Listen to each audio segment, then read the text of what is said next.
Welcome back to American Morning. With all the talk of tension between the Obama and Clinton camps earlier this week, what's creating the greatest divide in the GOP? Well, former Republican presidential candidate Ron Paul is at odds with many of the more mainstream Republicans, and he joins us now with his take on how things have been going. Ron Paul, great to see you as always, Congressman. Thank you. Nice to be with you. You saw the speeches last night.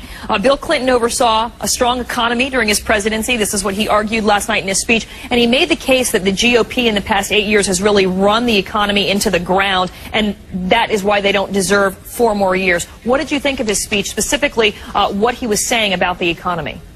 Well, I think there's some truth to that, but I don't think he can claim all the credit for it. The Federal Reserve is really responsible for the booms and the busts. So the Federal Reserve pumped up the credit during his period in the 1990s, and there was a lot of capital gains taxes came in, and it helped the budget. But the situation is exactly the same, whether it's the 90s or now. It's just that we go through these cycles, but the Federal Reserve causes these problems, and for him to claim great credit. But the Republicans come up short. They talk about balanced budgets and smaller government, and then we put them in power, and look at what happens. The deficits explode, and now they're on the short end. The economy turned down, but it wasn't the fact that just George Bush was in office. It was due to turn down, because that's the consequence of what happens when you create an artificial bubble. Do you think it's a valid argument, though, that a John McCain administration would be a 4-year extension of the Bush administration? Sure, but I think that's what's going to be happening with Obama, too. There's no difference. Their foreign policies are identical. They want more troops in Afghanistan. They want to send more support to Georgia to protect the oil line there. Neither one says bring home the, the troops from Iraq from the bases. The bases are going to stay there. The embassy as big as the Vatican, that's going to remain. So their foreign policies are exactly the same. They're both very, very aggressive with Iran. So I would say there's no difference. And you were the one, of course, in the primaries and at the debates that the only Republican really opposed to Iraq, calling for a pull-out, the Iraq War, calling for a pull-out of troops. How would you handle these global threats, then, if it's not to send our troops there and make sure that we're protected?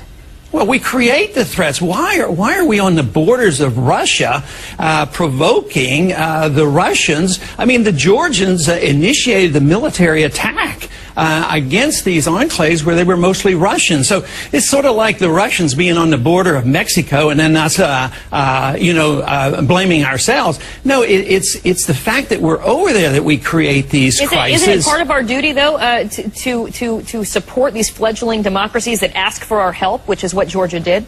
No, it's not our responsibility to do that. It's their responsibility. But we should endorse the principle, but not send troops and money. The principle of self-determination is a very good one. But once we get over there, we just aggravate the situation. What did we do? We did exactly the opposite in Yugoslavia. We bombed Serbia in order for Kosovo to become independent. Now the Russians are doing the same thing, and then we're on the opposite side. It's this total inconsistency.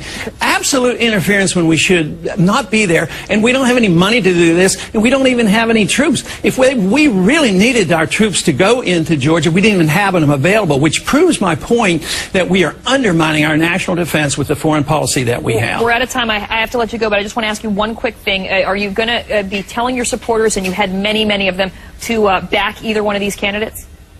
Oh, well, I've endorsed neither one and will not endorse either of the two top candidates. All right. Congressman Ron Paul, always great to talk to you. Thanks. Thank you.